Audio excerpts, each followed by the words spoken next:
Էդգար Ղազարյան։ Պարոն Աբրամյան,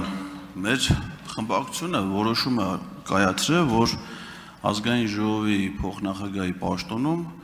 առաջադրի պարոն Արամ Վարդավանյանի թեկնածությունը։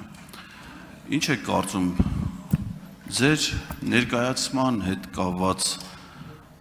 դժվարություններն էին պատճառը, թե այլ խնդիրներ կարող լինել, որ падգամավորների մոտ այլ տպավորություններ եղավ եւ հիմնական հարցերը վերաբերում էին իմ թեկնածությանը, այսինքն, բայց իմ թեկնածությունը ոնց որ թե չէր առաջադրվել։ Ես որ խնդրեմ ձեզ, դուք կարող եք մի քիչ ավելի հստակ ձեր խոսքում ընդգծել, որ այս անգամ առաջադրվել է Արամ Վարդավանյանի թեկնածությունը, որպեսզի падգամավորների մոտ ընկալման խնդիրներ չառաջանան, որովհետև դահլիճի արձագանքը այդ իմաստով է։ Եվ քանի որ ժամանակ կա, ուզում եմ նաև նախագահողին մի հարց տալ, արդյոք ցինիկ եզրույթի որակման գործածումը падգամավորների հասցեին կանոն է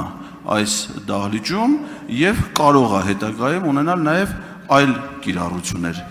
Եվ միաժամանակ նաև խնդրում եմ նախագահողին այսօրվա նիստի կազմակերպումը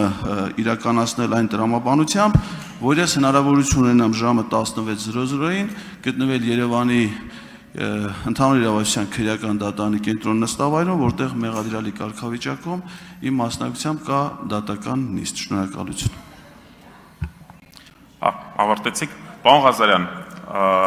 իրականում ձեր կողմից հնչեցված հարցադրման մասով իրականում լավ կլիներ, որ այդ հորդորը անեի ոչ թե ես, այլ ազգային ժողովի նախագահի տեղակալները, այսքանը։ Արձագանք։ Ես անցած անգամ 3 ընդամենը խնդրել էի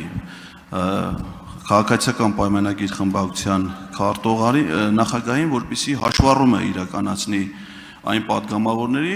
իրենց խմբակցության, ովքեր այդ խնդրին անդրադառնում էին, ուրախ եմ, որ մեծ արձագանք հաստատել եւ այն падգամավորները, ովքեր որ այդ թեմային դեռ մինչեւ հիմա չէին անդրադարձել, այսօր նորից անդրադառնում են, ուղղակի խնդրում եմ խմբակցության ղեկավարին, եթե այդ հաշվառումը տանում է,